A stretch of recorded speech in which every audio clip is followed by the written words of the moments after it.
Hi, everyone. Welcome to this week's Patreon post, which will be a video this time. This is in celebration of my 2 year anniversary, which is approaching, of being on Patreon and being on this platform. And this is a special thank you to all of my supporters, past, present, and hopefully future. Because again, without you, I am unable to continue this work. It is because of you that I'm able to do the things that I do here. So again, are, as we all know, that 2020, I've said, has just been a weird year. I've said this from beginning of the year. It has been weird as hell. Already, it has just been so challenging. It is the start of a new decade, and it has just been one of just I dare I say now, tragic um, years now. We're facing a new outbreak, a pandemic with COVID 19 virus. And there's just a lot of, there's a lot of things that have been going along with it. We are, of course, now at a place where we are being quarantined. There are things that are being shut down. In the meantime, a lot of places that are temporarily closed and a lot of events being canceled. And with that being said, my March and April was just basically shot to hell. Along with a lot of the people. As you know, much of my work does now revolve around traveling, speaking, and engaging the general public. And now with this outbreak, that has been severely limited. And of course, it is a health hazard which we all need to take seriously. However, this has severely impacted income. And because Patreon, while I appreciate everyone's support, it does not pay all the bills. And never would I expect it to, even though it would be nice. But it's crucial that I have the opportunity to travel, and because I love it. I love what I do now. I love being able to grow the organization. I appreciate the support that, and some of you support my personal Patreon and the organization, which I continue to appreciate so much from everyone. But now it's needed more than ever, especially with what's going on right now. And in addition to that, for those of you who are on Facebook, who are my Facebook friends, you know that my husband, Craig, suffered a severe sickle cell crisis. If you've read some of my other Patreon posts, you know that he has sickle cell anemia, which is a severely debilitating disease. And so we are dealing with that in our household. And last week was just very, very trying. He was in the hospital for almost 7 days.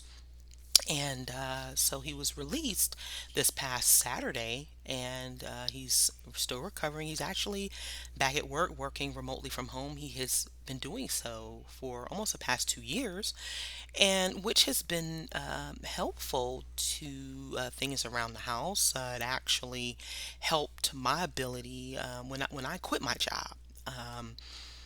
It was partially because of his illness and the fact that his health is getting worse. So, if I'm rambling here, I'm sorry, but I just think that it's important for those of you who see me in the public eye, and I do appreciate that so much. It is important that you understand some things that go on behind the scenes that can be very, very challenging at times. And I'm sure I've expressed that in my writing. I hope you've gone through 2 years worth of posts to read that. But I still, this work is still very, very important to me. But moving on just a bit, I'm likening the responses to, not liking it, but I'm comparing many of the responses to the COVID 19 virus to what has been, the initial responses of the AIDS epidemic, HIV AIDS epidemic. There is a lot of information out there. There's a lot of stuff being put out, rather, about COVID 19 that, of course, is very scary. It is making a lot of people panic, and it is scary for a lot of folks, which is completely understandable. But I think as a community, and the secular community, which values information, which values skepticism, and also vetting that information, it is important for us to continue to remain as objective as possible. I don't want to say calm, because it is okay for us to be scared. It is okay for us to be apprehensive. It is okay for us to express the challenge, our fears about this. And that is totally okay. But being measured in our reactions and our responses is something that we also want to continue to do. So, one thing I've always said, that I've been saying these past few days, is if you if you absolutely can, please do stay home. It is, especially if you are someone whose immune system is compromised. If you are sick, you don't want to make yourself even more sick. Plus, we have allergy season. Oh my gosh. Sometimes I'm not sure whether or not you can tell the difference between possibly having the COVID, or more commonly known as the coronavirus, or something else. Because we have all of these. It's coming up on spring, and if you're based here in Georgia, if you live in the South, the pollen here can be just extremely terrible.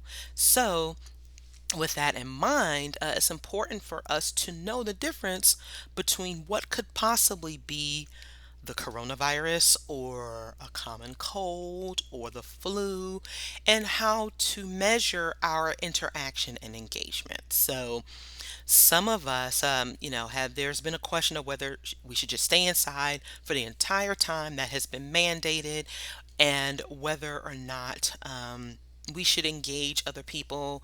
I think it's important, again, that many of us do stay as close to home as possible, limit your outdoor activities, um, just, to continue to adhere to the CDC and World Health Organization guidelines, especially until we know that this can be contained. I personally am hoping that it is contained quickly, because there are events that are on the line here.